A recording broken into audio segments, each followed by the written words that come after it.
পাকিস্তানের বিপক্ষে বাংলাদেশের প্রথম টেস্ট জয়, সেটা আবার পাকিস্তানের মাটিতে 10 উইকেটের ব্যবধানে। রাওয়ালপিন্ডির প্রথম টেস্ট শেষে যে বাংলাদেশের ক্রিকেটাররা বেশ আত্মবিশ্বাস নিয়েই দ্বিতীয় হ্যালো গাইস, আসসালামু আলাইকুম। আরেকটি নতুন ভিডিওতে আপনাদের স্বাগতম।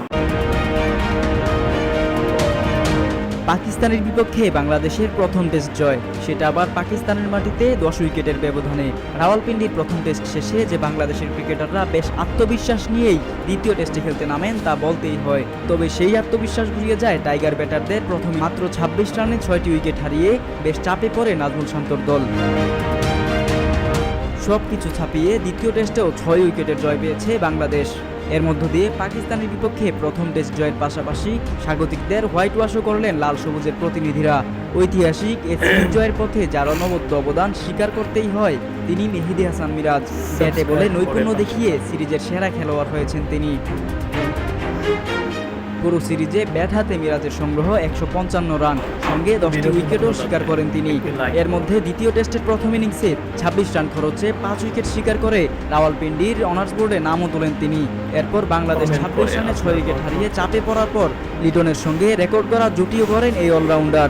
দলীয় 50 রানের নিচে 6 উইকেট হারানোর পর তাদের 165 রানের জুটি টেস্ট ক্রিকেটের ইতিহাসে সর্বোচ্চ। লিটনের সঙ্গে জুটি বাঁধার পাশাপাশি ব্যক্তিগত রেকর্ডও করেছেন মিরাজ। 30 রানের নিচে দল যখন 6 উইকেট হারিয়েছে তখন 8 নম্বরে ক্রিজে এসে 78 রান করেন তিনি, যা টেস্ট ইতিহাসে সর্বোচ্চ।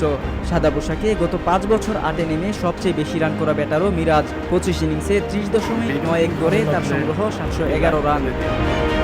Redmi 13 স্টাইল বানাই দুনিয়া কাঁপায়। ব্যাটে বলে দুর্দান্ত পারফর্ম করা 2 ম্যাচের এই টেস্ট সিরিজ আরও একটি কারণে মিরাজের কাছে বিশেষ। দেশের বাইরে প্রথমবারের মতো সিরিজ সেরার পুরস্কার উঠেছে তার হাতে।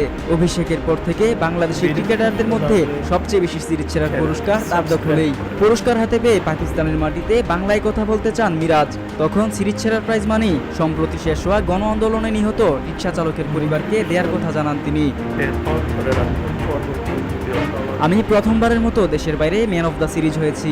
সম্প্রতি আমাদের দেশে বৈষম্য বিরোধী ছাত্র আন্দোলন হয়েছে, যেখানে অনেকেই শহীদ হয়েছেন।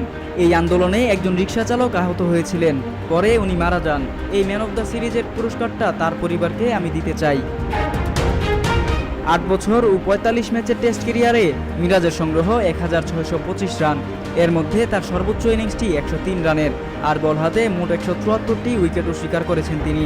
সব সংস্করণের ক্রিকেটে 2020 সালের পর থেকে 2000 রান ও 150 উইকেট শিকার করা একমাত্র বাংলাদেশি ক্রিকেটারও মিরাজ। সবচেয়ে কম বয়সী ক্রিকেটার হিসেবে একটি টেস্ট ম্যাচে 10 উইকেট পাওয়া খেলোয়াড়দের তালিকায় মিরাজের নাম রয়েছে 5ম স্থানে।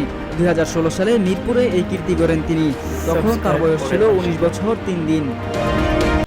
আশা করি ভিডিওটি আপনাদের ভালো লেগেছে।